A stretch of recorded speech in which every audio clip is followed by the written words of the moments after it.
인적자원 개발과 인공지능 마지막 10강입니다. 우리는 이제 수업 시간을 통해서 데이터 과학과 인공지능에 대해서 살펴봤고요. 또 이제 우리가 데이터를 전처리하는 방법, 그리고 퓨처 엔지니어링, 그리고 이제 분석 기법, 머신러닝 기법에 대해서 이론적으로 다뤘습니다. 특히 인공지능 영역에서는 지도학습과 비지도학습을 다루었고, 지도학습 중에서 회귀와 분류 문제가 있었지요. 그 중에서 이제 우리가 회귀 분류를 이론적으로 한번 다루어 봤고요. 분류 문제에 있어서는 이제 디시전 트리와 랜덤 포레스트를 활용해서 그 머신러닝 이직 예측을 하는 것을 한번 실습을 해봤습니다. 오늘은 우리가 지난 시간에 실습했던 이직 예측에 대해서 다시 한번 복습하는 시간을 가져보도록 하겠습니다. 먼저 다들 이제 설정을 해 보셨지만 다시 한번 설명드리면 구글 창에서 이제 구글 콜랩을 한번 검색해 보시고 들어오시면 다음과 같은 화면으로 들어오실 수 있습니다. 콜앱을 다시 한번 설명을 해드리면요. 여기 지금 화면에 지금 잘 설명되어 있죠. 보시면은 이제 콜앱이 이제 호스팅된 주피터 노트북 서비스라고 이야기를 하고 있습니다. 호스트 됐다는 것은 내 컴퓨터가 아니라 클라우드 상에서 돌아간다는 것을 이야기하는 거죠. 구글 클라우드처럼 내 컴퓨터가 아니라 구글 서버, 클라우드 측에서 돌아간다는 것을 의미하는 거고 있는 거고요.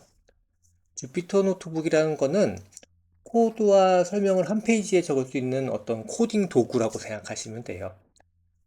우리가 뭐 프로그램을 만들 때 어떤 코딩을 할 때 필요한 그 아이들들이 필요한데 그 개발 도구라고 생각하셔도 뭐 무방합니다. 그래서 그와 같이 설명을 이제 그 셋업이 필요 없고, 그 다음에 사용하고 그 무료로 제공한다라고 합니다. 뭐를 무료로 제공하냐? 컴퓨팅 리소스. 컴퓨팅 자원을 이제 무료로 이제 사용할 수 있게 해준대요. GPU와 TPU를 포함해서 컴퓨팅 자원을 이제 무료로 사용할 수 있게 해주는데, 우리가 만약에 PC 안에서 이것을 하려고 하면, 우리 머신러닝은 보통 빅데이터를 많이 다루게 되는데, 내 컴퓨터에 있는 그래픽 카드 성능, 이런 거에 따라서 이제 시간이 매우 오래 걸리거나, 아니면 뭐 락이 걸리거나, 이제 뭐 계산이 안 되거나, 그런 경우가 생길 수 있는데, 콜앱을 사용하게 되면 이제 이런 GPU나 TPU 문제를 좀 해결할 수가 있는 거죠. 여러분들이 잘 알고 있는 이제 GPU는 이제 그래픽, 그, 그 하드웨어 가속기죠. 고성능 하드웨어 가속기라고 보면 되고, 엔비디아가 이제 이 시장을 이제 거의 80% 이상 독점을 하고 있죠. 엔비디아가 이제 요 GPU 때문에 이제 시가총액, 미국 주식시장의 시가총액 1위를 차지하고 알고 있는데, 거의 그 4조 달러, 우리나라 돈으로 한 5,600조 원에 해당되는 이제 시가총액을 가진 기업으로 이제 성장을 해서 옛날같이 뭐 애플이나 마이크로소프트 같은 이제 운용체계, 컴퓨터 운용체계를 운영하는 회사보다 훨씬 더 큰 회사로 발전하고 있습니다. 이렇듯 이제 GPU는 이제 TPU 같은 것도 이제 그 자율적으로 이제 사용할 수 있게 해주는 어떤 콜앱의 특징이 있고요.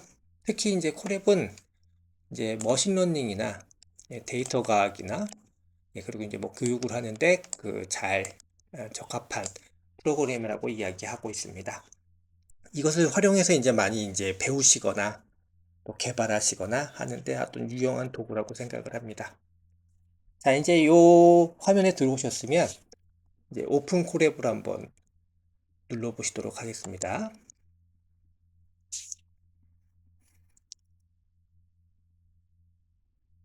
오픈 콜앱을 누르시면 이제 요 화면이 나오게 되죠. 그러면 이제 여기서 이제 새 노트, 새 노트를 한번 눌러보시고요.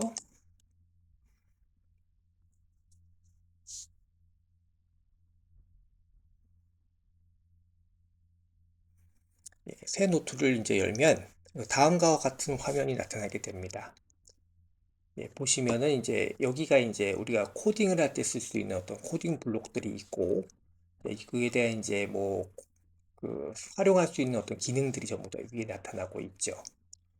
그리고 보시는 바와 같이 지금 현재 그 오른쪽 화면에 제미나이가 떠져 있죠. 제미나이 언어 모델이 떠져 있고, 보통 여러분들이 처음 들어왔을 때 이게 안 떠져 있을 경우, 보통 이런 화면으로 나올 수도 있습니다. 그럴 때는 여기 요 화면 누르시면 다시 이제 이쪽으로 뜨게 되죠. 불과 2년 전만 해도 요 콜앱을 사용할 때는 여기에 일일이 코드를 집어넣어 가지고 이제 실행을 시키면서 이제 디버깅을 하면서 프로그램을 이제 개발해 나가는 과정을 거쳤는데, 이제 언어 모델이 개발되기 시작하면서 요 제미나이를 통해서 우리가 자연어를 통해서 노 코딩 또는 바이브 코딩, 블록 코딩, 다양한 그 간단한 방법을 통해서 머신러닝 모델을 분석하고 개발하고 배울 수 있게 되었습니다. 이렇게 쉬운 방법을 사용할 수가 있는데, 오늘은 이제 이 언어 모델인 그 제미나이 모형을 통해서 우리가 이직 예측 실습을 했던 것을 다시 한번 복습해 보도록 하겠습니다. 복습 내용이기 때문에 우리가 수업 시에 다뤘던 내용은 전체를 다 다루진 않고요. 전체적인 프로세스의 흐름에 따라서 한번 연습을 시작해 보도록 하겠습니다. 자, 우리가 뭔가 분석을 한다라는 거는 요리를 하는 과정에 한번 빗대서 생각해 볼 수 있습니다.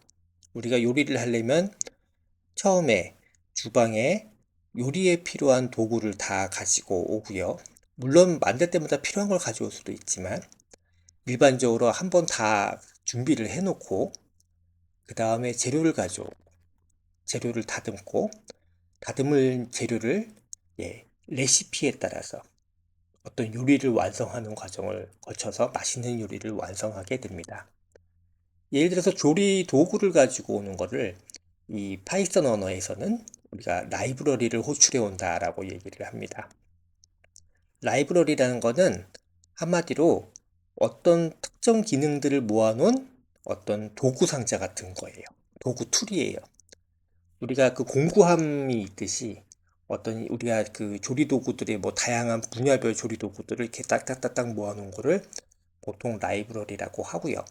그래서 절차적으로 보면 우리가 조리 도구를 가지고 오고, 또 이제 재료, 여기서 재료는 뭐가 될까요? 바로 데이터가 되겠죠. 데이터를 불러오고 그 다음에 이제 이 재료를 갖다가 손질을 해야 되잖아요. 그것을 이제 데이터의 전처리 과정, 데이터 탐색, 그리고 이제 퓨처 엔지니어링이라고 해가지고 특성공학이라고 얘기를 하죠. 특성공학을 통해서 이제 퓨처 셀렉션부터 시작해서 다양한 과정을, 가공 과정을 거치게 됩니다. 가공 과정을 거치게 되면 이제 가공을 다 한 걸 가지고 레시피대로 조리를 하죠. 여기서 레시피가 바로 머신러닝 모델이 되고, 오늘 사용할 것들은 가장 기초적인 우리가 분류 문제에 있어서 디시전 트리라는 기법을 하나 사용하고, 또 이것이 또 확장된 개념인 더 예측 성능을 높인 앙상블 학습 중에서 랜덤 포레스트를 가지고 이제 실험을 해 보도록 하겠습니다. 자, 우리 그 러너스 자료에 보면은 제가 이직 예측과 관련된 그 데이터 파일을 올려놓은 곳이 있습니다. 그것을 이제 참고하시면 되고요. 자, 이제 한번 시작을 해 보도록 하겠습니다. 자, 우리 재민이 이제 여기 대화창에 이렇게 한번 써보죠. 자,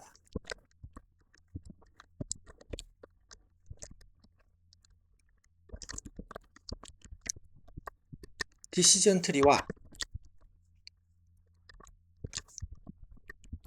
랜덤 포레스트 분석을 하려고 된 라이브러리를 불러봐요. 한번 쳐보겠습니다. 예, 이렇게 놓고 엔터를 딱 치면요.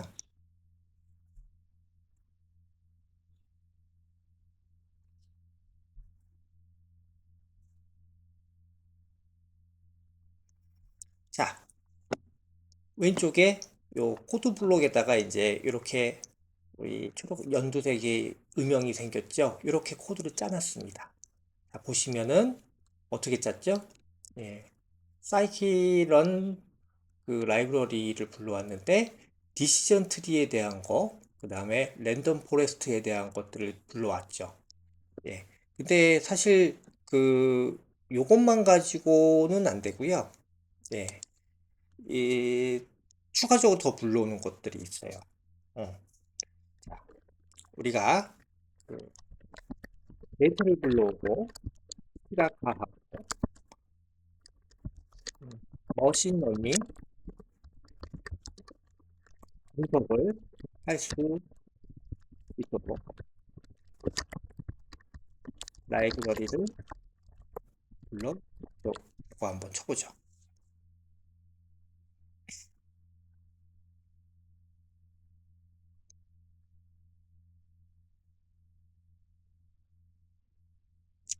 예, 제대로 됐네요. 예, 보시면은 판다스, 넘파이, 매플롤립, 시본, 사이클런이 이제 추천 코드로 나왔습니다.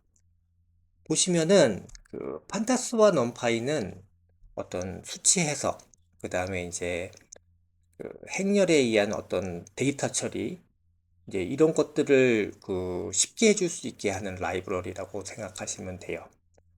반면에 매플롤립이나 시본 같은 경우는 시각화 도구라고 이야기를 합니다. 우리가 보통 그래프를 그리거나 어떤 뭐 분포를 확인하거나 이런 것들을 이제 시각적으로 확인할 수 있을 때 도표를 그리기 위해서 사용하는 거죠. 예, 사이클런 같은 경우는 우리가 머신러닝이라든지 어떤 무슨 통계 분석이라든지 어떤 과학 파트에서 보통 많이 활용하는 라이브러리고요. 보통 사이클런을 통해서 우리가 머신러닝 모델들을 많이 호출해서 사용을 합니다. 여기서 불러온 것들을 보시면 처음에는 이제 수치나 데이터 프레임을 처리하기 위한 어떤 판다스나 넘파이를 불러왔고 시각화 도구를 불러왔고 그 다음에 이제 머신러닝 를 실행할 수 있는 함수들, 예를 들어서 트레인 테스트 스플릿 같은 경우는 우리가 보통 머신러닝 훈련을 시킬 때 어떤 데이터를 분할을 해가지고 뭐 80%는 훈련에 사용하고 20%는 테스트에 활용한다. 이제 이렇게 보통 모델 훈련을 시키는데 그렇게 사용하는 이제 함수들이죠. 네, 그것을 이제 불러왔고 두 번째로 불러오신 거를 보면은 이제 정확도, 정밀도, 리콜, 예, F1 스코어, 그다음에 ROC 이제 스코어가 나와 있는데 이런 것들은 이제 분류 문제에 있어서 모델을 성능 평가를 할 때 사용하는 명령어들이라고 보시면 됩니다. 자, 이제 보시면은 이제 요것들이 있고 위에는 이제 이게 불려져 있죠. 그래서 한번 수락 및 실행을 한번 해보도록 하겠습니다.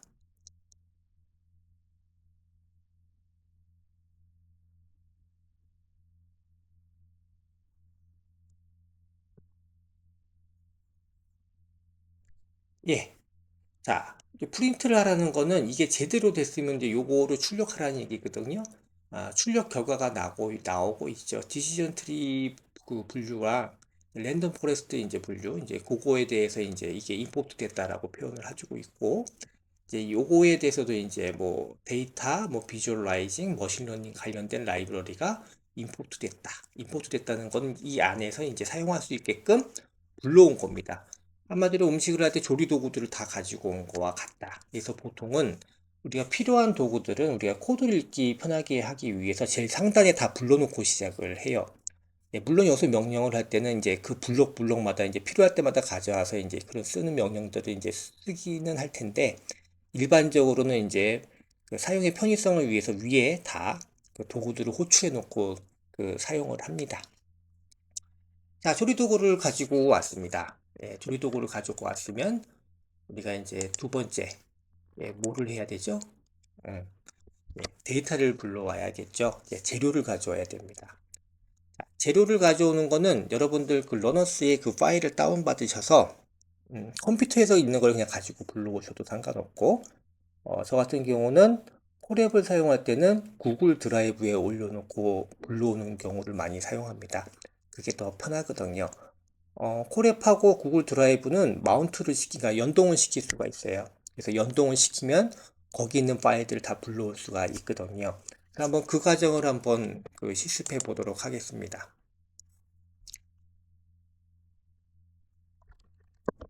자, 내 구글 드라이브에 있는 내 구글 드라이브 데이터 폴더 안에 있는 요거가 이제 파일명이죠. 이 파일을 불러와줘라고 한번 보겠습니다.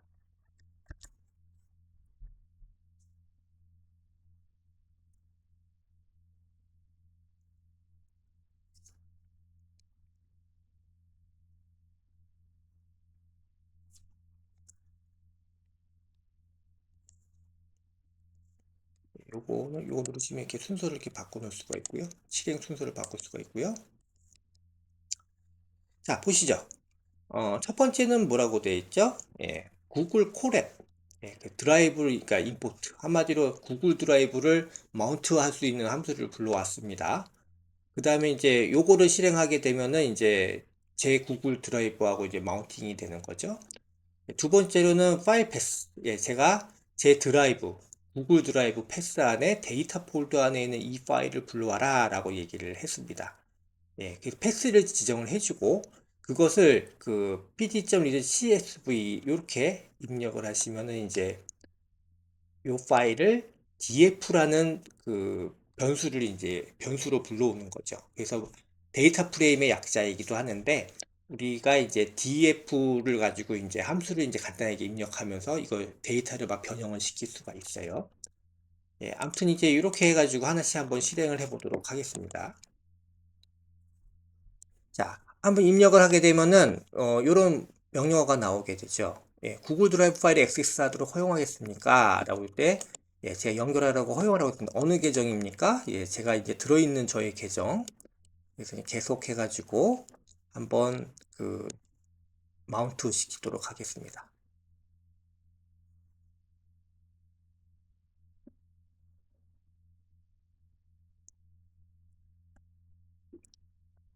잘 마운트 됐네요.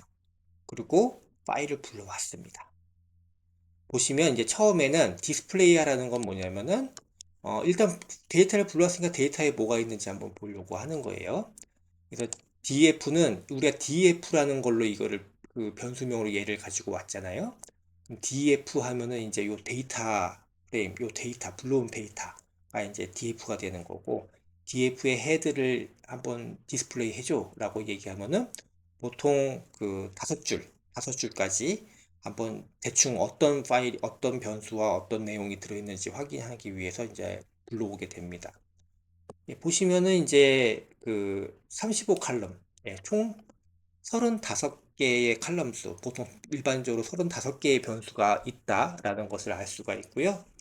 에이지부터, 나이부터 해가지고 우리가 보고 싶고자 하는 우리 타겟 베리어블인 어트리션, 우리 이게 이탈을 했냐, 조직에서 이탈했냐 안 했냐, 이직을 했냐 안 했냐라는 걸로 이제 볼 수 있는 이제 그런 변수가 제일 앞에 있습니다. 그 다음에 쭉 보시면 이거하고 이제 관련된 이제 변수들이 되게 많이 나오고 있죠. 뭐 워크 라이프 밸런스도 있고, 그 다음에 이제 현재 이제 재직 연수도 있고, 그 현재 역할에서 이제 있었던 연수도 있고, 이제 다양한 이제 변수들이 들어가 있는 것을 볼 수가 있습니다. 현재 매니저와 함께한 그 연수, 그리고 이제 승진한 프로모션, 우리가 승진한 이후에 몇 년 정도가 지났는가, 이제 이런 것들이 보통 이직 예측에 있어서 이제 중요 변인들도 한데, 이렇게 총 35개의 칼럼이 있다는 것을 이제 확인할 수 있습니다.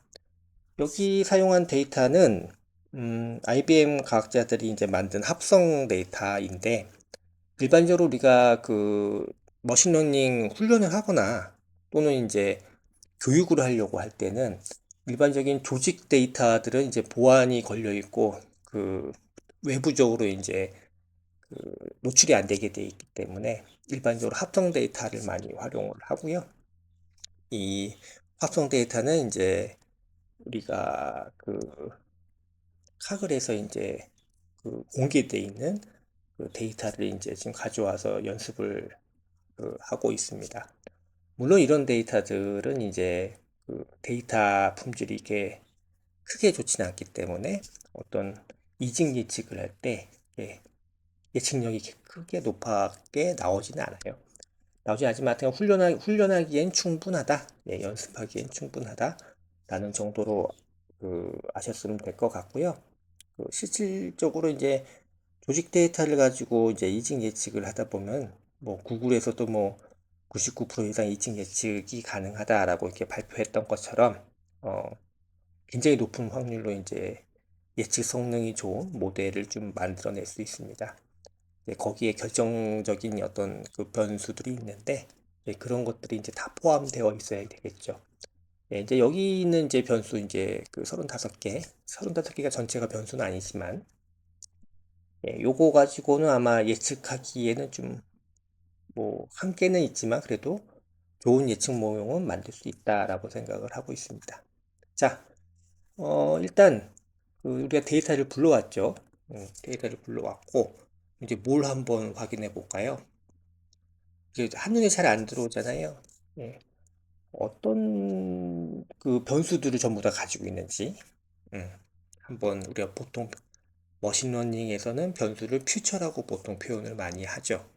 그래서 그 요거를 한번 확인해 보도록 하겠습니다. 자, 치는 게 더 빠르긴 한데, 예.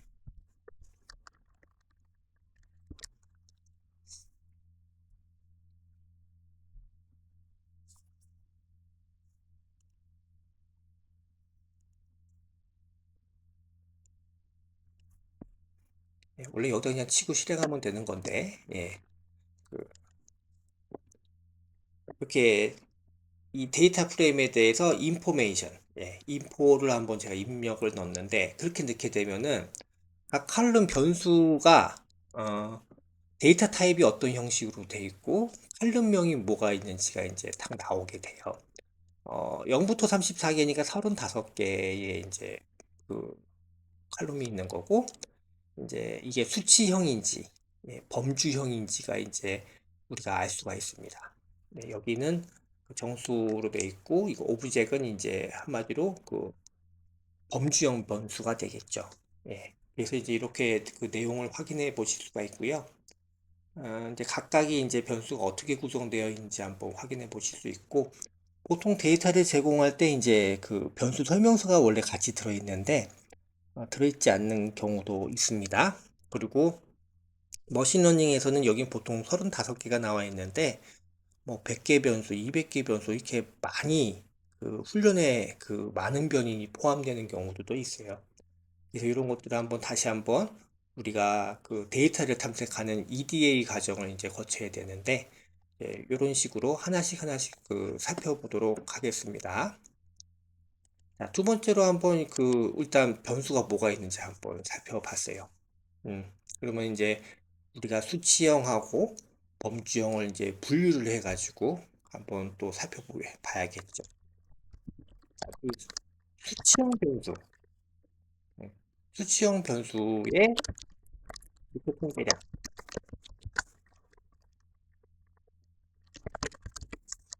이렇게 넣어서 한번 더 보죠. 음. 우리가 그 수치형 변수가 기초 통계량이 어떻게 되어 있고 정규성이 어떻게 되어 있고 분포가 어떻게 되어 있는지를 한번 확인해 봐야 되잖아요. 예, 그래가지고 이제 그거에 대한 한번 명령어를 한번 실행해 보도록 하겠습니다.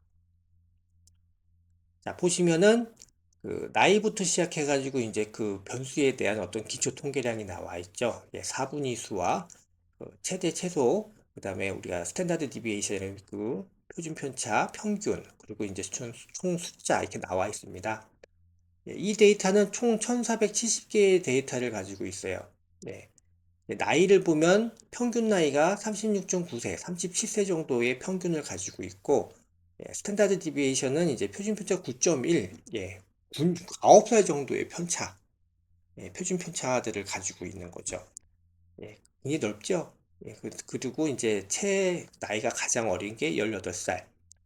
나이가 가장 많은 사람은 당연히 60살일 겁니다. 왜냐하면은, 직원으로 채용하기 위해서는 미성년이면 안 되니까 18세 이상. 그리고 이제 60세면 퇴직을 하니까 60세. 그래서 18세에서 60세까지를 가지고 있고, 중간, 중위가 이제 36세를 가지고 있습니다. 이제 보시면은 이제 그 각 데이터에 대해서 이제 이런 것들이 나와 있죠. 자, 집으로부터의 거리. 예, 집으로부터의 이제 집에서 직장까지의 거리를 이야기하고 있는 건데, 이거의 평균은 이제 9.1, 예, 기준 단위 수는 이제 무엇인지 한번 살펴봐야겠는데, 이제 9.1이라고 표현하고 있고요. 1부터 29까지가 있고, 그 중에서 평균은 9.1, 예, 중간, 그 4분위수 중에 중간 순위는 이제 7, 이렇게 나와 있습니다. 살펴보시다 보면 이제 이런 것들이 있어요. 여기 보면 전부 다 11111이라고 표현되어 있는 것들이 있죠. 이건 아무런 의미가 없는 변수들이죠. 예, 그냥 어떤 식별하기 위한 표시인 것 같아요. 10, 10 이렇게 표시했던 것들 있죠. 이제 이런 것들인데, 이제 이런 표시들이 있는 것이 있는데, 예, 요건 10이 아니라 그냥 1이라고 표시된 거네요. 예, 이런 것들은 보통 우리가 상수라고 표현하죠. 또 다른 말로는 어, 분산이 없는 변수라고도 표현합니다. 상수 또는 분산이 없는 변수. 이제 이런 변수를 왜 확인해야 되냐면, 예, 분석에는 이것을 사용하지 않죠. 예, 변동이 없는 게 그 분석 모형에 들어갈 이유가 없거든요. 예, 이런 것들을 좀 제거를 하고 이제 사용을 해야 되겠죠. 예, 그래서 전부 다 이렇게 살펴보시면, 이제 우리가 표준 근무 시간이 이제 80시간, 이것도 전부 다 80으로 되어 있잖아요. 예, 이건 다 똑같은 거니까 이런 것들을 다 제거를 해야 된다라는 거를 이제 말씀드리는 겁니다. 전체를 보시면 다 살펴보실 수 있습니다. 예, 현재 매니저와 같이 있던 어떤 연수, 근무 연수는 이제 뭐 평균이 뭐 4년이고, 편차가 이제 3.5년, 이렇게 나와 있죠. 그래서 이제 그 최소 분위수로 이제 보면은, 예, 1년 미만에서 17년까지가 또 이제 있고, 이런 것들을 살펴볼 수가 있습니다. 이렇게 다양한 그 변수들을 살펴볼 수 있고요. 그러면 이제 요 수치형 변수, 음, 그 수치형 변수의 음,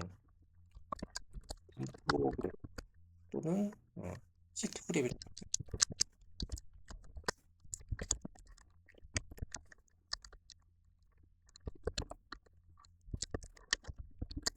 한번 요걸 한번 살펴보도록 하죠.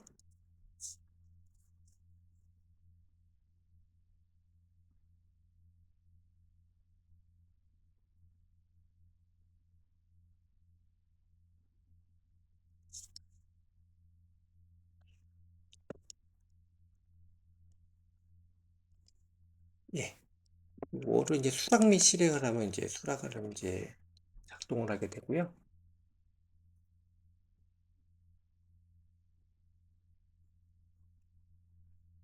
이제 나오기 시작합니다.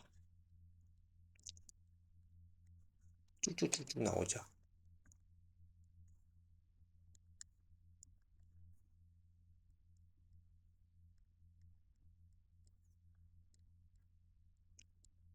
자, 보시면 나이는 이제 거의 정규 분포를 따르고 있는데, 일반적으로 우리가 아까 봤던 그 36세가 평균이었었잖아요. 그 평균을 기준으로 해가지고 나이가 증가할수록 이제 점점 완만하고, 이제 왼쪽으로 보면은 이제 약간 좀 가파른 이제 모습이지만 이제 정규 분포를 이제 이루고 있는 것을 알 수가 있습니다. 그 다음에 이제 그 직장과 그 집과의 거리, 예, 거리는 이제 딱 보시면은 가까운 분들이 많이 사시네요. 예, 보통 가깝게 많이 사시고, 예, 뒤에 보시면은 이제 평평하게 나타나는 것을 볼 수가 있습니다. 예, 교육 수준이죠. 교육 수준 요 데이터를 살펴보면은 3이 이제 대졸을 이야기합니다. 예, 대졸이 가장 많고, 그다음에 대학원졸도 많아요. 대학원졸이 많다는 거는 이 조직이 일반적으로 이제 다른 업종하고 약간 틀리다는 거를 좀 추측해 볼 수가 있죠. 뭐 R&D 업종이라든지 이제 그쪽이 많을수록 이쪽 부분이 좀 분포도가 높게 나타나겠죠. 이거는 IBM이라는 그 회사의 합성 데이터를 이제 이야기하는 거기 때문에 당연히 이쪽이 높게 나타날 수밖에 없습니다. 예. 그 다음에 보시면은 이제 환경의 만족도, 환경 만족도 보면은 1부터 4점까지의 이제 리커트 척도인 것 같아요. 그래서 3하고 4가 이제 좀 다른 1하고 2보다는 높게 나타나는데, 일반적으로 우리가 자기 보고식을 그 조사하게 되면은 뭐 평균에서 살짝 높은 정도의 평균으로 거의 다 수렴한다고 보고 있는데요. 그래서 이제 그 자기 보고식 수치를 가지고 분석하는 거는 어떤 예측력을 예측하는 데 있어서는 과히 이게 좋은 방법은 아니다라는 것을 이제 또 참고로 말씀을 드립니다. 예, 그래서 이제 다양한 것들의 이제 분포를 볼 수 있어요. 여기 보시면은 이제 잠 레벨이라는 거는 이제 직급 에 대한 것을 얘기하고 있는 거고, 당연히 직급이 낮을수록 높고, 예, 높을수록 그 적은 건 이제 당연한 거죠. 예, 빈도니까. 그 다음에 이제 직업, 그 직무 만족도, 예, 직무 만족도 나타나고 있고요. 예, 월급, 월급여, 월소득 수준을 얘기하는 거죠. 예, 이거는 당연히 왼쪽에서 오른쪽으로 점점 내려가게 되겠죠. 그리고 이제 보시면 다양한 변수들의 특징을 이제 보실 수가 있습니다. 재밌는 건 이제 퍼포먼스 레이팅이라는 거는 한마디로 이제 그 성과 평가 점수를 얘기하는 거죠. 평가 점수가 이제 3점, 1, 2점은 그래도 없나 봐요. 그래서 그 3점에서 이제 월등하게 1200명 이상이 이제 1460명 중에서 1200명 이상이 여기에 있고, 그 만점인 4점은 이제 그 200, 한 200에서 한 300 사이 정도로 있는 것 같습니다. 이런 식으로 이제 수치형 데이터를 한번 좀 살펴보시면 될 것 같아요. 토탈 워킹 이어수는 제가 재직 연수랑 똑같은 거죠. 총 일하는 그거를 얘기하는 거고요. 보면은 이제 10년, 5년 이제 이쪽이 이제 많게 되고, 연수가 증가할수록 당연히 그 분포는 줄어들 수밖에 없습니다. 이제 이거는 이제 일과 삶의 균형의 만족도를 이제 본 것 같고, 그 현 회사에서 이제 근무한 이제 연수를 이제 얘기하고 있고요. 자, 이거는 자기가 승진한 이후에 이제 흘러간 시간. 예를 들어서 이제 14년이 흘렀다. 되게 슬픈 얘기죠. 14년 동안 프로모션이 되지 않은 거예요. 이제 이런 것들, 이거는 가장 이직을 예측하는 데 있어 중요 변 중에 합니다. 이직 예측에 있어서는 주로 소득이 가장 좀 큰 역할을 할 수 있고, 그 우리나라하고 틀리게 미국 같은 경우는 스톡 옵션도 굉장히 그 영향을 주는 변수입니다.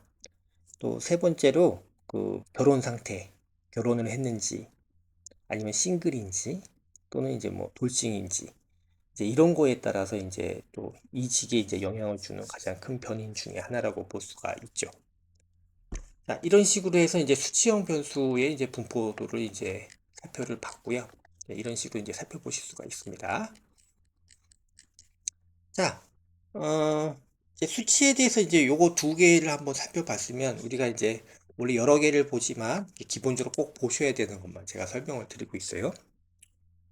일단은 이제 우리가 모형을 세우려면은 이 변수, 이제 투입될 이제 변수를 피처라고 보통 얘기하는데, 피처 셀렉션을 이제 좀 하고 또 제거해야 될 것도 제거하고 이제 이런 것들을 확인할 때 반드시 확인하는 게 있죠. 상관 분석입니다. 이 상관 분석 이름을 여기서는 히트맵이라고 얘기를 하는데, 왜 히트맵이냐고 하면은 이제 온도, 차갑고 뜨거운 거에 따라서 상관도가 높다는 걸 한눈에 보기 편하게 해주기 위해서 파란색에서 빨간색으로 온도를 표현한 거를 이제 히트맵이라고 합니다. 우리가 이제 수치형 그 변수 히트맵을 만들어도라고 얘기를 하고, 박스 안에 상관계수를 표시해줘라고 한번 쳐볼게요.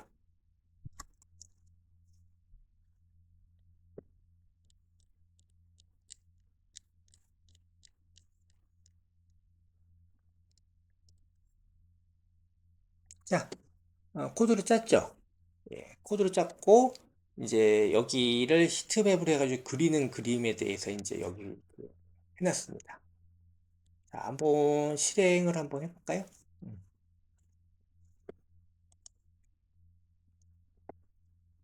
자, 이렇게 요걸 시트맵이라고 이야기를 해요. 우리가 보통 논문 쓸 때 제시하는 상관분소표죠. 예, 당연히 대각선은 자기하고 자기의 상관이니까 당연히 1이고, 우리 한번 이걸 크게 볼까요? 네, 더 크게 한번 볼 수 있도록 하겠습니다. 자, 보시면, 파란색에 이제 상관도가 없고, 상관도가 올라갈수록 아주 빨간색으로 이제 표시가 되는 거예요. 여기서 보시면 일반적으로 파란색이면, 변수 간에 이제 상관이 이렇게 많지 않기 때문에 서로 이렇게 독립 변수로서, 퓨처로서 이제 들어갈 때, 나중에 다중공송성 문제라든지 이제 그런 문제를 크게 야기하지 않겠죠. 근데 만약에 이게 0.9 이상이 존재한다라고 얘기를 하면은 요 변수들은 이제 그 변수를 변경하거나 제거하거나 이제 그런 과정을 필요로 합니다. 자, 여기 화면에 보시면 0.95라고 나오는 것들이 있죠. 예, 0.95 여기 하나 있죠. 예, 0.95 대각이니까 이게 똑같은 애죠. 0.95가 있죠. 0.95가 나오면은 뭐 얘는 뭐하고 뭐가 0.95일 건지는 대략 예측은 됩니다. 자, 월소득하고 어떤 거죠? 예, 잡 레벨, 예, 직급. 예, 직급이 높을수록 당연히 소득은 높겠죠. 음. 예, 이런 것은 어떻게 보면 당연한 겁니다. 그래서 이런 것들은 변인들 중에서 둘 중에 하나를 제거하고 모델에 포함시키는 것이 이제 모델의 이제 그 모델 적합성이라든지 이제 다중 공통성이라는 문제라든지 이제 이런 부분들을 좀 해결할 수 있는 어떤 것이라고 볼 수 있습니다. 그러면 이제 저희가 이제 살펴봤죠. 음. 소위 말해서 변수가 아닌 상수인 애들, 뭐 분산이 없는 애들, 아니면 상관도가 지나치게 높은 애들, 이제 이런 것들을 이제 제거하고 이제 분석에 포함시켜서 이제 하게 되겠죠. 지금까지는 이제 수치형 변수들에 대해서 살펴봤어요. 이제 범주형 변수에 대해서 한번 살펴볼게요. 자, 범주형 변수. 범주형 변수의 히스토그램 교조라고 한번 얘기를 해보겠습니다.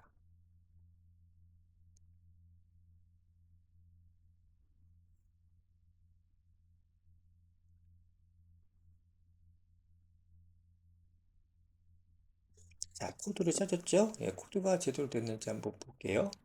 이거 변수를 선언해 놓고 그거에 맞는 함수값을 넣은 거예요. 음,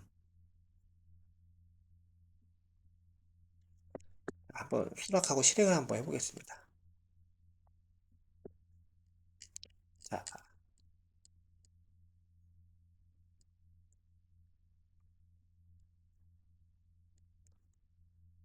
보시면 우리가 이제 타겟 변수예요. 예, 한마디로 이탈을 했냐 안 했냐, 응?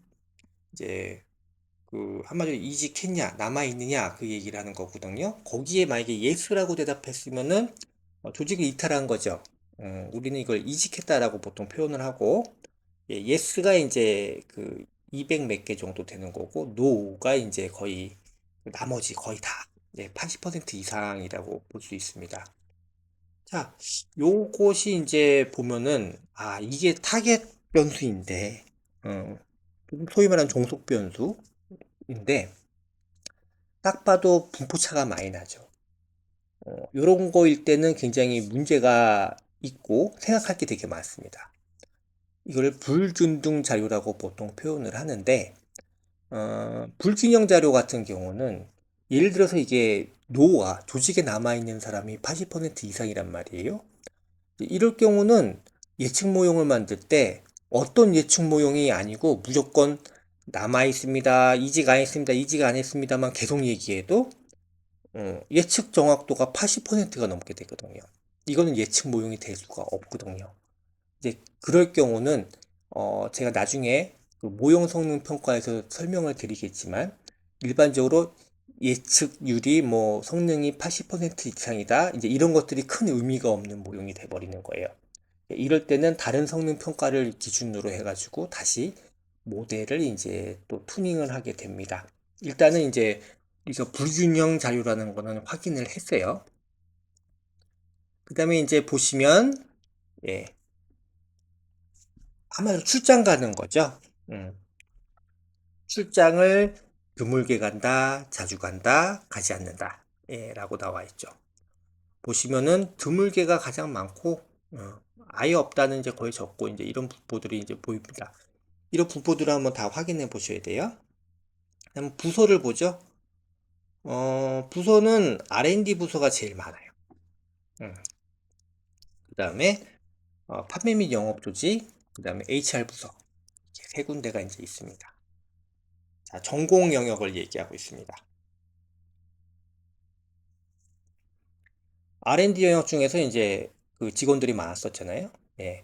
보시면은 이제 라이프 사이언스 영역이 이제 제일 많고, 메디컬 부분도 많고, 뭐 마케팅 이제 이쪽이고, 이제 기술 그 학위 이제 HR 학위가 제일 적죠.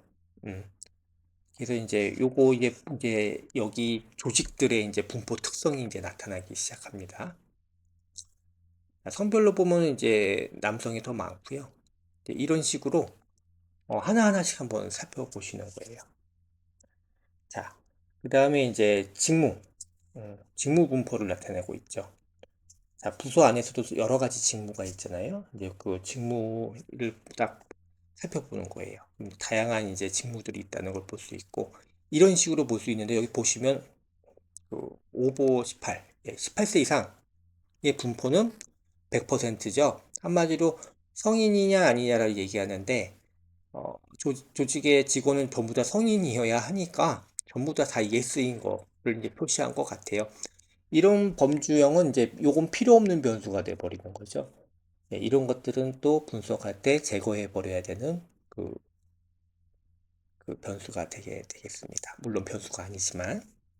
자, 범주형 변수에 대해서 이제 우리가 히스토그램을 한번 살펴보고 어떤 모양이고 어떤 유형으로 나눠져 있고 분포가 어떻게 되고 이걸 한번 확인해 봤어요. 그러면 이제 범주형 변수에 대해서는 우리가 상관 분석을 하는 게 아니고 우리가 타겟 변수와의 어떤 그 관계를 한번 살펴볼 필요가 있습니다. 우리가 타겟 변수가 이제 그 이탈이냐라는 변수였잖아요. 예, 그 변수와 예, 범주형 변수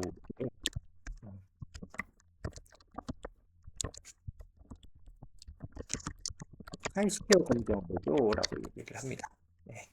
이걸 왜 하냐면은 범주형 변수와 타겟 변수의 관계가 있는지 없는지를 검증해 보는 거예요. 예, 그 관계가 없는 거는 굳이 넣을 필요가 없죠. 예, 그래서 그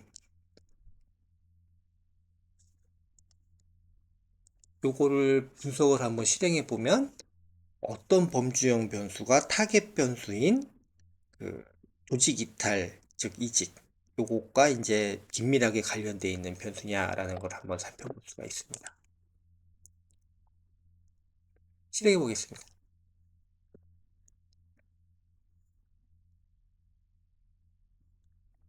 자, 그럼 여기에 p-밸류들이 저기 나오죠? 자, 지금 계속 하고 있는데 한번 얼핏 보죠. 예, 얼핏 보시면 그 출장 가는 거는 예, 이탈하고 매우 관련이 있네요. 예. 자, 유의적으로 나왔죠. 마찬가지로 부서도 이제 관련이 있는 걸로 나왔어요. 전공 영역도 관련이 있는 거래요. 근데 성별은 관련이 전혀 없네요. 그쵸? 그 다음에 그 직무, 직무는 당연히 관련이 많습니다. 그 다음에 결혼 상태도 관련이 많고, 뭐 성인 이거는 변수가 아니었으니까 당연히 이렇게 나올 것이고, 예, 그 다음에 오버타임, 우리 야근하는 거, 예, 이런 것들도 당연히 관련이 있는 변수로 나왔어요. 예, 제미나이는 이제 분석 결과에 대해서 이제 이거에 대해 유의적인 결과를 나왔던 것들을 또 이렇게 종합해 주기도 합니다. 그래서 총 6개 범주형 변수가 타겟 변수와 이제 관련성이 있는 변수다라는 것을 나타낼 수 있고요. 재미있는 거는 이직하고 성별은 아무 관련이 없다. 네, 라는 것도 이제 알 수가 있습니다. 자, 이렇게 해서 그 우리가 EDA라고 하는 데이터 탐색을 한번 다 해봤고요. 이거를 통해서 제거해야 될 변수, 이제 이런 것들, 그리고 우리가 전 처리를 어떻게 해야 될 건지, 모형을 어떻게 세울 건지를 이제 개략적으로 이제 세워볼 수가 있게 됩니다. 자, 이걸 살펴봤으면은 이제 본격적으로 이제 분석을 시작해 보죠. 우리가 그 디시전 트리와 이제 랜덤 포레스트 분석을 하기로 했잖아요. 자, 그러면은 이렇게 이야기를 해보죠.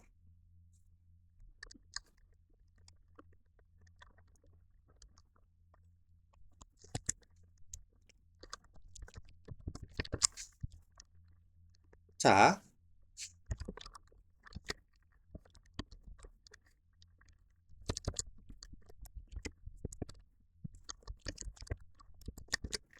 디시전 트리와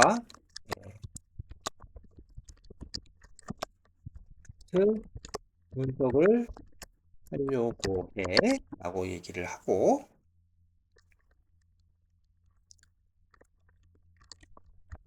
분석 전에 상수나 분산이 없는 를 제거해주고, 그리고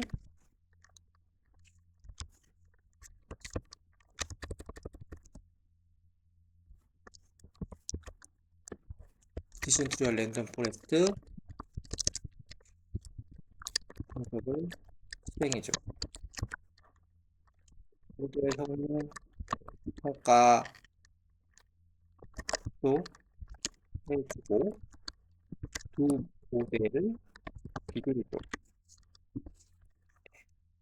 이렇게 한번 해보죠.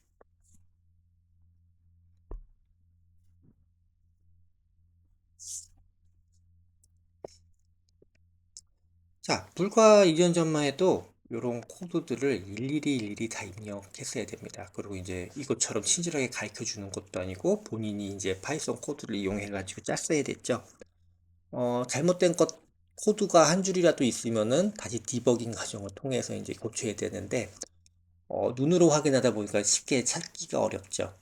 근데 언어 모델이 생기고부터 이제 이런 것들을 추천도 해주고 코드도 더 짜주고 또 디버깅도 해주고 설명도 해주다 보니까 오히려 이제 머신러닝에 접근할 수 있는 허들이 굉장히 낮아졌습니다. 그래서 본인의 의지만 있으면 얼마든지 배우시고 또 초보부터 전문가까지 다 활용 가능하기도 더 많이들 한번 사용해 보시면 좋을 것 같습니다. 자, 다음 설명에 대해서 이제 재미나이가 이렇게 추천을 해줬습니다. 자, 모델을 위한 데이터를 이제 준비하겠다라고 얘기를 했죠. 예, 제가 처음에 뭘 제거하라고 했죠. 예, 한마디로 상수, 분산이 없는 변수를 제거하라고 했습니다. 그래서 얘는 요거를 4개를 제거하겠다라고 얘기를 했죠. 그 다음에 또 우리 타겟 변수가 이제 요거라고 얘기를 했죠. 이게 원래 데이터를 보면 yes, no라고 적혀 있어요. 그러니까 yes, no를 이제 0하고 1로 이제 더미 변수로 이제 바꿔줘야지 이제 분석에 활용할 수가 있겠죠. 그래서 0하고 1로 이제 다시 코딩이 됩니다. 0하고 1로 다시 코딩을 하고, 그 다음에 이제 원핫 인코딩이라고 얘기를 하는데, 우리가 그 전에 SPSS나 R을 사용할 때 그 더미 변수를 만들거나, 그러니까 범주형 변수들을 더미 변수로 만들거나, 이제 분석 가능하게 만드는 방법들이 있는데, 이거를 이제 우리가 인코딩한다, 뭐 이렇게 더미 변수 전환한다, 이 얘기하는데, 원핫 인코딩은 이제 이런 것들을 범주형 변수들을 이제 분석 가능한 상태로 더미 전환하거나, 이제 이런 것들을 한 번에 얘가 알아서 한 번에 처리해 줍니다. 특히 머신러닝에 사용할 때 들어가는 피처 변수 수가 어떨 때는 200개, 300개가 될 수도 있기 때문에 일일이 하나씩 할 수가 없거든요. 근데 여기서는 한 번에 이렇게 처리를 해줘요. 그래서 그 과정을 거치겠다라고 얘기를 하고 있는 거고요. 그 다음에 이제 훈련을 시키기 위해서 데이터를 이제 분리를 하죠. 예, 데이터하고 텍스트 데이터를 이제 분리를 하게 되는데, 요거를 이제 데이터셋을 두 개로 분류해 가지고 이제 학습하고 이제 테스트할 수 있도록 이제 분해하겠다라는 이제 절차를 얘기해 주고 있는 거예요. 그 다음에 이제 디시전 트리의 이제 분류기를 이제 호출해 와서 이거를 훈련을 시키겠다라는 거죠. 그 다음에 이 디시전 트리의 모델을 평가하겠다. 그 다음에 우리가 랜덤 포레스트도 한다고 그랬잖아요. 예, 랜덤 포레스트에 이제 분류기를 불러와서 훈련을 시키고 마찬가지로 평가를 하고 두 모델의 성능을 비교해 보는 이 절차를 가지게 하겠다라고 이제 어떤 이제 계획을 이제 얘가 이야기를 해줍니다. 그럼 한번 수락하고 자동 실행을 한번 시작해 볼게요.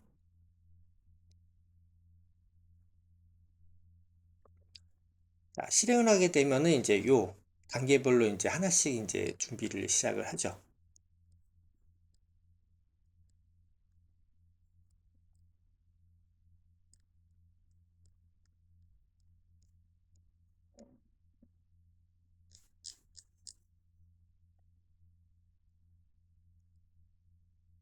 자, 얘가 이제 시작을 했습니다.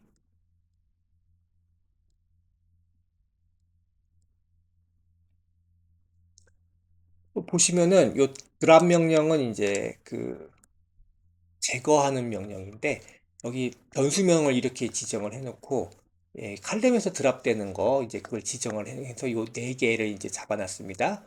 그 다음에 요 df에다 드랍을 해버린 거죠. 예, 여기 있던 변수 지정했던 거 요거 가져왔던 것들을 드랍 시켜라 라고 얘기를 하고 있고요.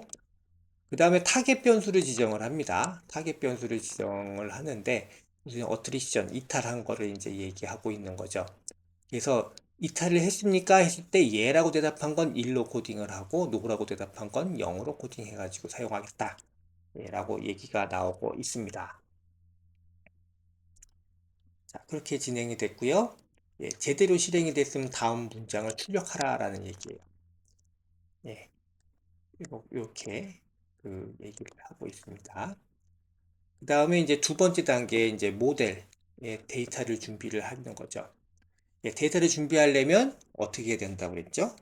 예, 데이터를 원인 핫코딩을 해주고 그 다음에 데이터를 다시 훈련을 할 수 있게끔 분해를 이제 하는 과정을 거쳐 가야 되겠죠. 자, 그래서 이제 요 과정을 거치는 이제 과정들이 나오고 있습니다.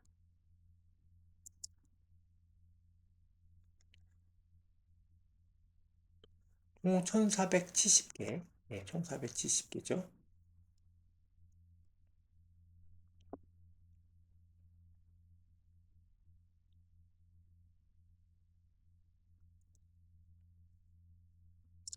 자, 이거는 이제 데이터를 이제 자르는 거예요. 어. 자, 보시면은 이제 여기에 그 테스트 사이즈가 0.2로 돼 있으니까 8대2로 잘랐다는 얘기를 하고 있는 건데, 예, 엑스트레인, 예, 그 트레인 데이터, 그 다음에 테스트 데이터, 그 다음에 Y 트레인, Y 테스트, 예, 라고 나오죠. 그럼 말 그대로 이제 X는 이제 퓨처가 들어가 있는 값을 얘기하는 거고, 예, 요거에 대해서 이제 그 데이터를 스플릿 해가지고 이제 보시면 여기 보시면 여기 나옵니다.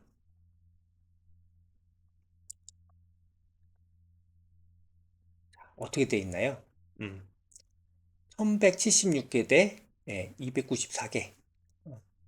1176개 대 294. 합심물이 아까 총 그 데이터 수를 이제 요 8대2 비율로 이제 나눈 거를 이제 알 수가 있겠죠. 음.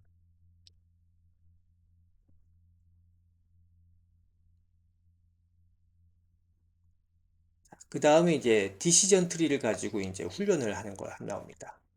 핏 명령을 내리게 되면은 훈련을 시키는 거예요.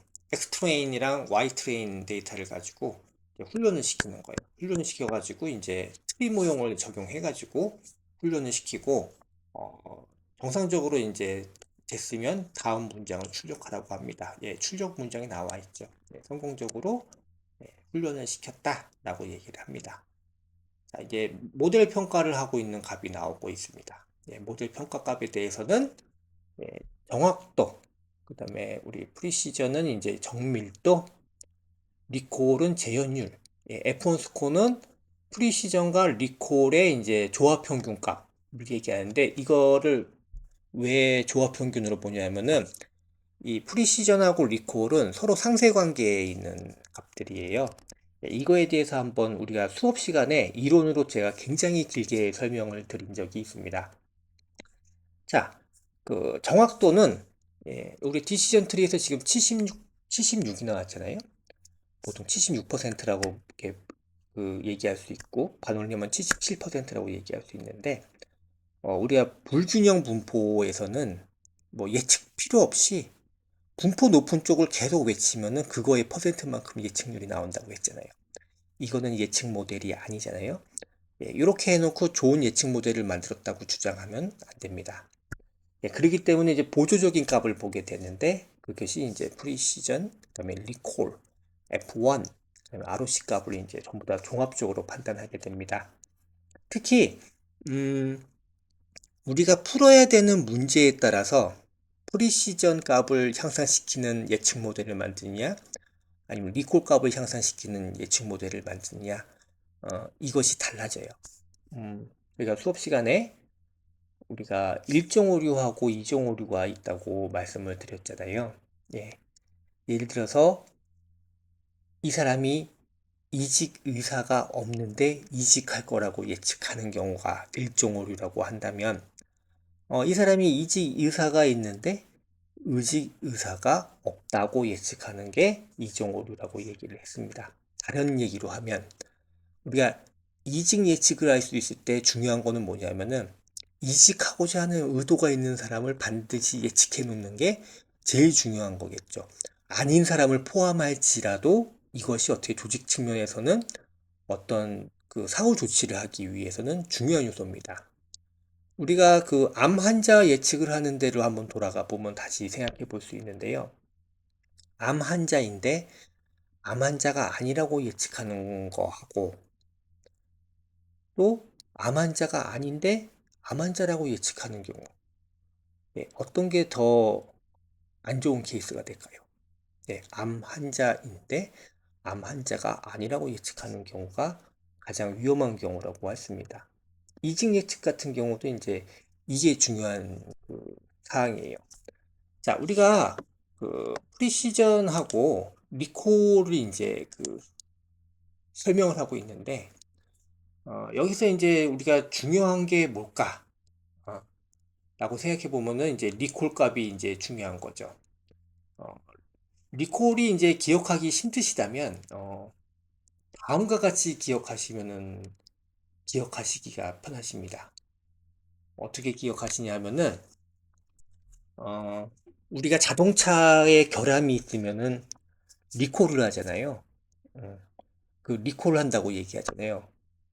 그 왜 리콜 하냐면 한마디로 불량품이 공장 밖에 나가 있으면 안 되는데 공장 밖에 돌아다니는 거야. 암 환자로 비유하면은 암 환자가 병원 안에 있어야 되는데 병원 밖에 돌아다니는 거. 그럴 때 다 리콜을 해야겠죠. 다시 불러드려야겠죠. 마찬가지로 이직 의도가 있는 사람을 이직 의도를 약간 그 해소할 수 있는 그 안으로 데리고 들어와야 되는데 예측을 못해서 밖에 돌아다녀. 리콜을 해야 되잖아. 그래서 이제 이럴 경우는 이제 리콜 재현율을 좀 높여주는 게 중요하다. 다른 말로 빠트린 건 없나? 그걸 보는 거예요. 프리시전은 쉽게 얘기해서 내가 찍은 게 얼마나 정확해? 라는 뜻인 어떤 그 정밀성을 얘기하고 있는 거고요. 리콜 재현율이라는 거는 내가 뭐 빼먹은 거 없나? 라고 생각하는 거예요. 그리고 아주 좋은 모델은 이 두 개의 균형이 잘 맞는 게 가장 좋은 모델입니다. 근데 어떤 해결해야 될 문제에 따라서 어떤 거를 더 희생시킬지를 조율하는 거죠. 동일 모델, 동일 데이터일지라도 문제 정의를 어떻게 하냐에 따라서 이 값을 어떻게 조정해서 어떤 게 더 효율적이냐라는 것을 결정할 수 있는 겁니다. 자, F1 스코어는 이제 프리시전과 리콜의 조합 평균값이에요. 조합 평균값을 내린다는 거는 이 두 가지 값을 얼마나 균형 있게 잘 잡아냈느냐라는 걸 얘기하는 거죠. 예. 그렇게 해서 이제 요 값을 보게 되는 거고, 이제 또 ROC 값이라는 것이 있습니다. ROC 값은 이거예요. 그 뭐라고 설명해야 되지? 예, 스프레드라고 해가지고 어떤 기준선을 엄격하게 가져가느냐, 느슨하게 가져가냐에 따라서 어떤 그 리콜이 얼마나 잘 그 좋아지고 나빠지느냐 이제 그걸 얘기하는데 그 AUC 곡선이라고 얘기를 하는데 그거는 그 에어리어 언더 더 커브라고 그래가지고 이 곡선 밑에 면적을 뜻하는 걸 얘기해요. 그래서 요거는 그 면적값을 얘기하는데 그 1에 가까울수록 굉장히 좋은 모델이고 그래프 좌측 상단에 붙을수록 굉장히 좋은 모델이라고 평가를 합니다. 그래서 그 성능 평가를 하는 데 있어서는 그이 모든 걸 종합적으로 보고 또 추가적으로 우리가 해결해야 될 문제에 따라서 어떤 것에 더 그거를 줘야 되느냐라는 것들이 이제 또 달라지게 되는 거죠. 자, 얘기가 좀 길게 되었는데 이제 디시전 트리에서는 이렇게 나왔었고 자, 랜덤 포레스트에서는 어떻게 나왔나 한번 보겠습니다. 자, 랜덤 포레스트에서는 이제 정확도는 더 높아졌죠. 근데 프리시전은 더 낮아진 것 같아. 여기 한번 이걸로 가지고 한번 볼까요? 네, 비교한 값을 가지고 한번 볼게요. 자, 정확도는 0.76, 그 디시전 트리가 랜덤 포레스트는 0.383, 그래서 83%대 76. 네, 훨씬 그 정확도가 높습니다. 네, 정밀도도 랜덤 포레스트가 더 높아요. 반면에 리콜 값 같은 경우는 예, 디시전 트리가 더 잘 나왔죠. 왜 그러냐면은 디시전 트리는 단일 트리이기 때문에 과적합됐을 확률이 높거든요. 네, 이제 그런 그 이유가 있을 수 있고, 자, F1 스코어하고 이제 ROC 값을 보면은 ROC 값도 이제 랜덤 포레스트가 더 정확히 하고 있는 것으로 볼 수 있습니다. 자, 여기 이제 보면은 우리가 단순히 옛날에는 여기서 이제 분석해서 결과를 봤다면 얘는 이제 그거에 대한 그 해석까지도 다 적어줘요. 어, 적어주고 이제 요거에 대한 서브 텍스트까지도 전부 다 이제 그 추천해 주죠. 자, 요거에 대해서 한번 추가적으로 시각으로 한번 볼 수 있도록 이 모델 성능에 대한 혼동 매트릭스, 혼동 행렬이라고 하죠. 혼동 행렬하고 ROC 리언드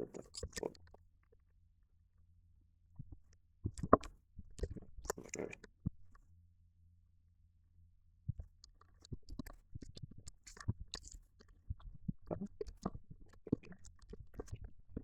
해볼게요.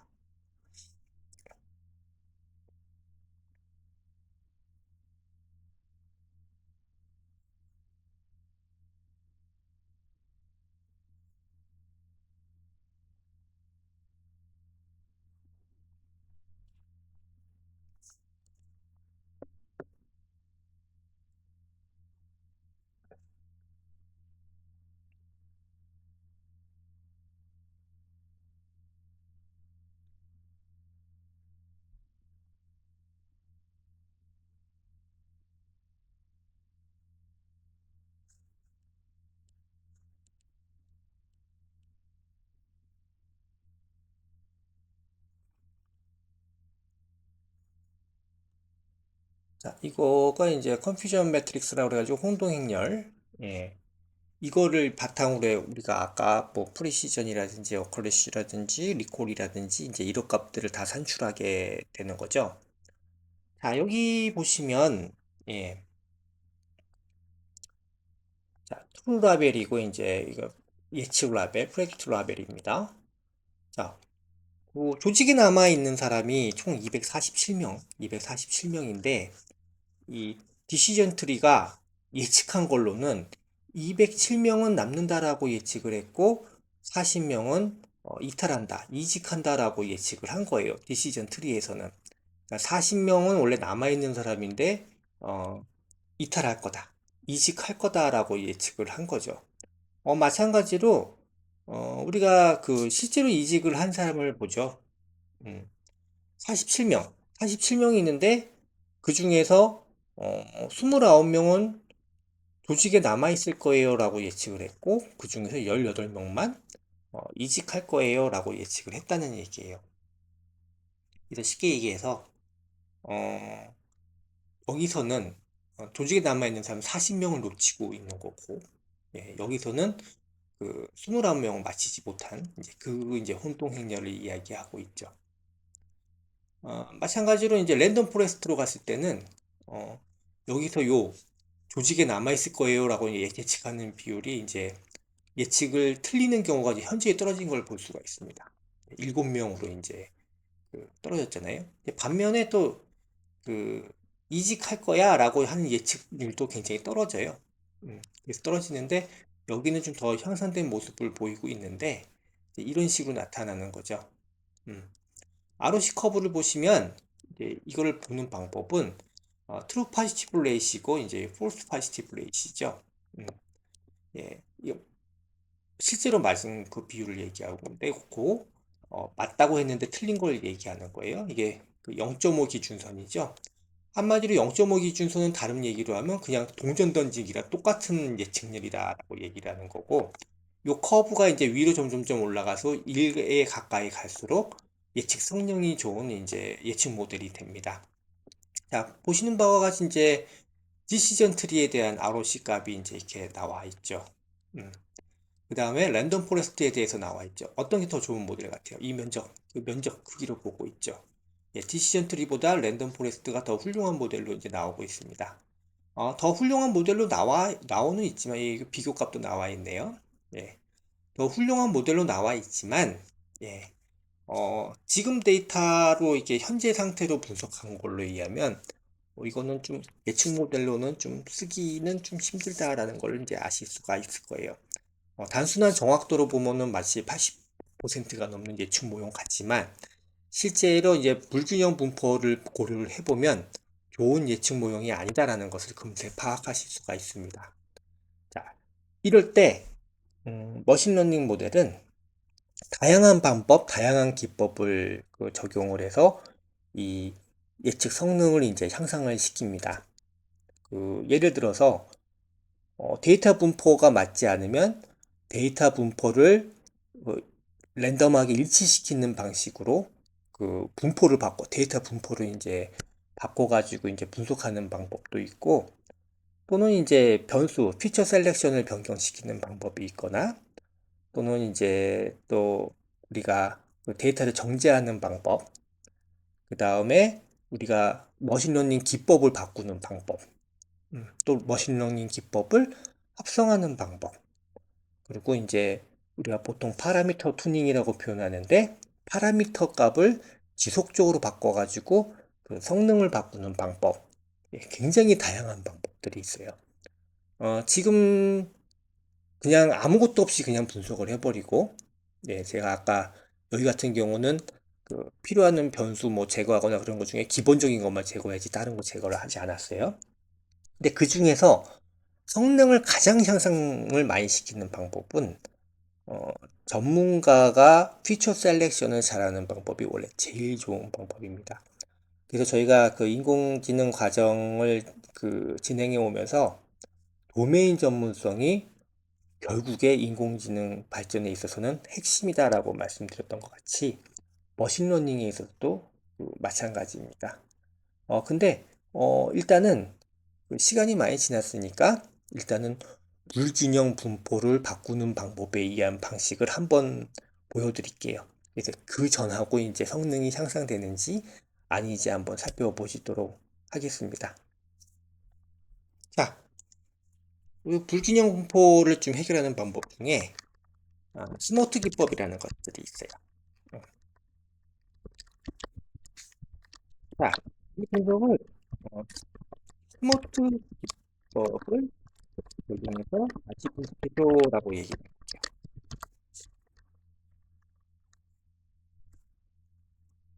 스모트 기법이란 아까 제가 설명한 거하고 마찬가지입니다. 예를 들어서 조직에 남아있는다, 아닌다라는 게 불균형할 때 이거 균형을 맞춰주는 분포로 다시 그 샘플링을 해가지고 다시 분석을 하는 거예요. 예, 그럴 경우 이제 모형이 거의 향상되는 경우가 많습니다. 예, 이거를 한번 다시 한번 수락 및 실행해 보도록 하겠습니다.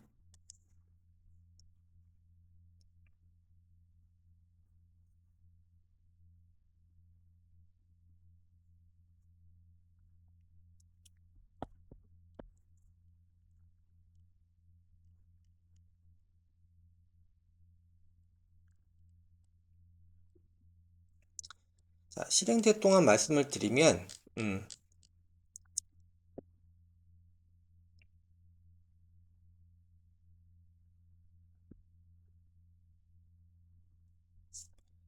여러분들은 뭐 머신러닝 그 기법이 뭐 인공지능이 한 번에 좋은 걸 탁 잡아내가지고 이렇게 만든다라고 생각하는데, 여기서도 그 전문가의 개입이 굉장히 이쪽에서는 굉장히 중요한 요소 중에 하나예요. 그리고 물론 그 지금 콜앱에서는 이렇게 하고 있지만은 뭐 버텍스 AI나 이제 이쪽에서는 그 자동적으로 우리가 그 파라미터 튜닝도 시킬 수 있고 계속 이렇게 반복시키면서 찾아내는데 제가 농담처럼 드렸던 얘기가 있죠. 음, 그 지금 우리가 먹고 있는 풀은 옛날에 많은 조상들이 먹고 죽은 독초들을 다 제거하고 살아남은 나머지 풀들을 우리가 먹고 있다라고 얘기한 것처럼 머신러닝 모델 같은 경우도 그 엄청난 반복적인 이제 수행에 의해서 그 최적점을 찾아가는 과정이다. 예, 라고 생각을 하시면 돼요. 예, 그래서 이런 과정들이 중요하고 실제로 그 전문가일수록 그 시간을 굉장히 줄이죠. 중요 변수가 뭔지를 식별할 수 있고 이제 그럴수록 이제 더더욱 달라진다고 보고 있습니다. 자, 이제 분석을 하고 있네요.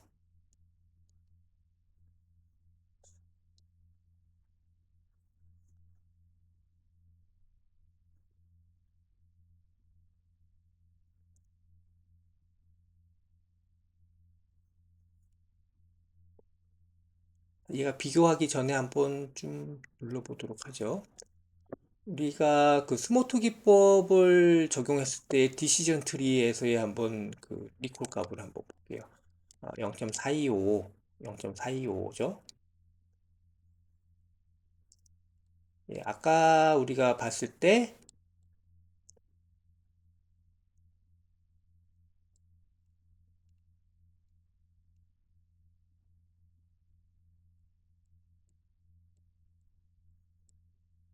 음, 첫 번째 그 우리가 분석했을 때 리콜 값보다 향상된 거를 보실 수가 있습니다. 예, 물론 여기서 다 분석하고 나면 다시 그거를 해줘요.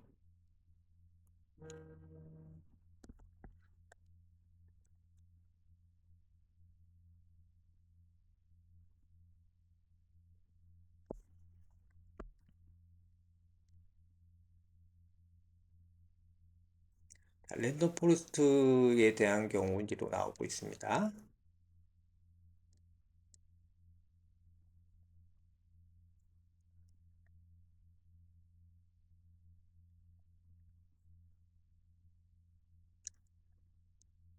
자, 스모트를 적용했을 때 예, 디시전 트리와 이제 랜덤 포레스트의 이제 그 정확도는 이제 여기는 72%, 여기 82%, 예, 정밀도는 이제 랜덤 포레스트가 훨씬 높죠. 예, 리콜 값은 디시전 트리가 더 높습니다. 랜덤 포레스트가 더 낮게 나오고 있고, F 스코어하고 이제 ROC 값을 이제 보게 되면은, 예, 전체적으로 보시면은, 예, 랜덤 포레스트 값이 더 좋아 보이긴 하지만, 우리가 이제 풀어야 할 문제가 이제 오히려 이쪽이다라고 하면은 또 경우에 따라서는 그 디시전 트리가 더 나을 수도 있습니다.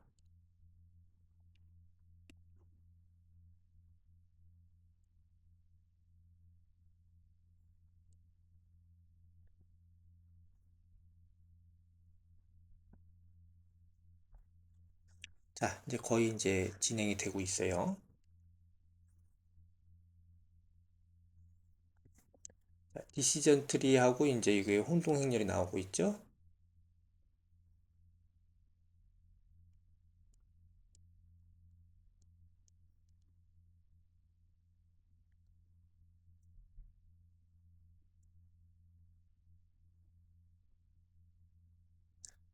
자, 이게 진행될 동안 이제 나머지 이제 드릴 이야기는, 제가 머신러닝은, 음, 가장 잘 예측하는게끔 뭔가를 다 이렇게 변경하고 조작하는 과정이라고 말씀을 드렸어요.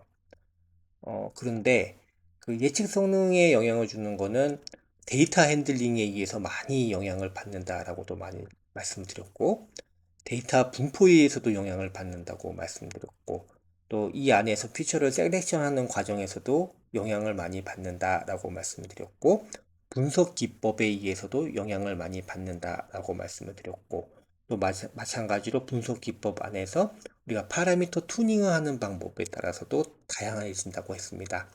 이 다양한 방법을 다 시도해가지고 최적의 모델을 도출해 나가는 과정이라고 보시면 되겠습니다.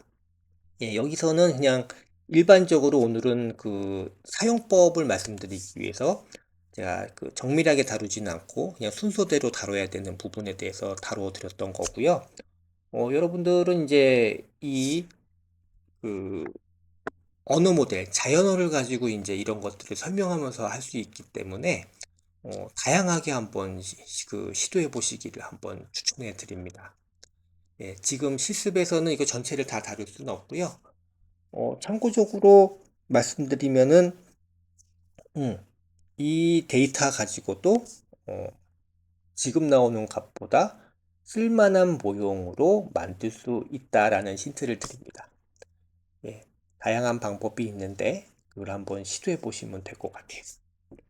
예. 자, 여기서도 이제 얘기를 하죠.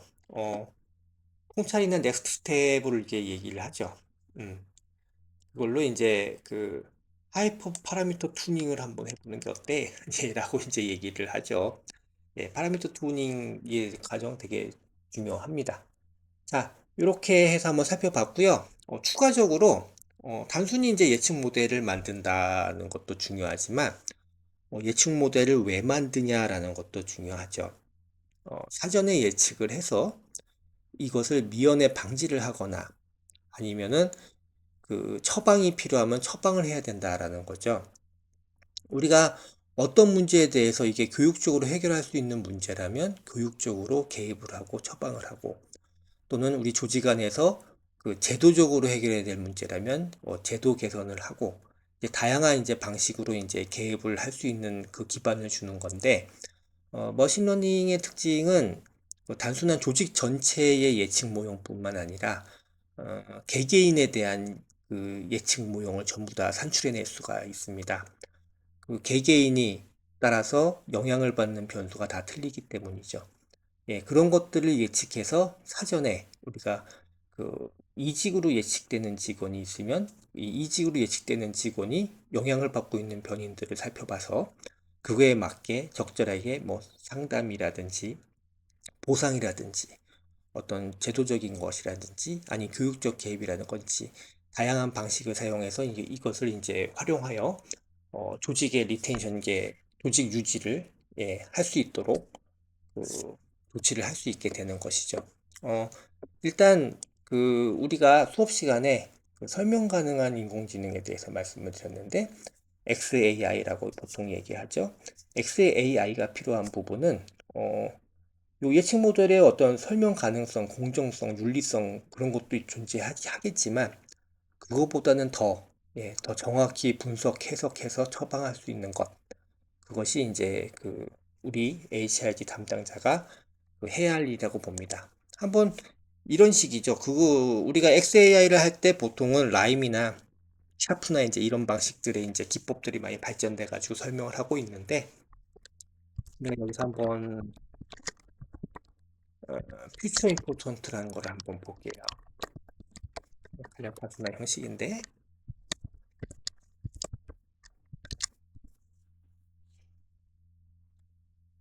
여기 들어간 변수 중에 피처 중에 어느 게 가장 이직 예측을 하는 데 있어서 중요한 변수로 작용했느냐, 변수 중요도가 뭐냐라는 거를 이제 우리는 퓨처 임포턴트. 예. 머신러닝에서는 변수를 퓨처라고 보통 표현을 하니까 퓨처 임포턴트를 한번 살펴보고 오늘 복습을 마치도록 하겠는데요. 원래는 뭐 샤프는 이제 다 또 일일이 변수 간의 관계부터 해가지고 다 일일이 조사를 하고 개인에 대한 어떤 것들을 다 조사해가지고 개인에 대해서 어떤 조치가 필요하다까지 이제 다 분석을 하는 건데 이거는 나중에 모델이 이제 만들어지고 이제 이거를 이제 모델을 배포하게 되고 자동으로 이제 이게 그 사용하게 되면은 그 쉽게 되겠지만 처음에 개발하는 과정에서는 굉장히 그 다양한 그 힘든 과정이 존재하게 되죠. 자, 탑 20위까지의 중요 변수에 대해서 이제 얘기를 하고 있습니다. 랜덤 포레스트에 대해서 이제 분류 문제에 있어서 얘가 가장 어떤 변수를 가장 중요하게 이제 사용했는지에 대해서 나오고 있습니다. 첫 번째가 월소득을 가장 중요하게 보고 있었죠. 자, 월소득. 그 다음에 나이, 총 재직 연수. 근데 여기 데일리 레이트하고 아워리 레이트는 거의 똑같은 그 변이 있으니까 원래는 제거를 했어야 되는 변수인데 제거를 하지 않고 일단 우리가 분석을 했어요. 이런 것들, 이런 것들이 이제 중요 변수로 이제 작용을 한 것으로 이제 나타나고 있습니다.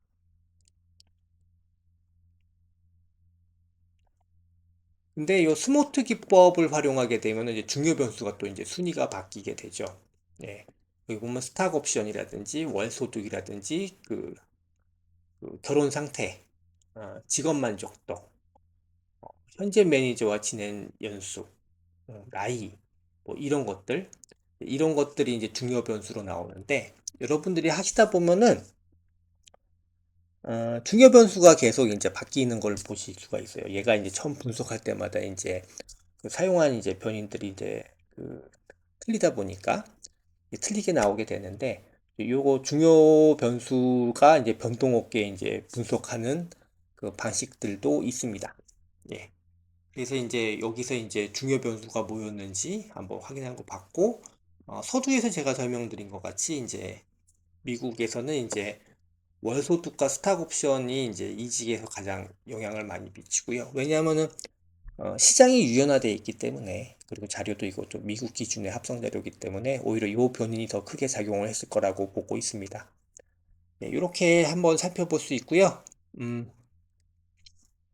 추가적으로 한번 다양하게 실험을 한번 해보시고 시도를 해보시고 하나씩 조금씩 경계를 넓혀 나가시다 보면은 GRD 전문가로서 또는 이제 데이터에 대한 의사결정 이런 것들의 더 전문성을 더 띄실 수 있고 더 발전해 나갈 수 있고 또 한 단계씩 나갈 수 있다고 생각합니다. 예, 수고하셨습니다. 그러면은 이제 오늘 우리 복습은 여기서 마치도록 하겠습니다.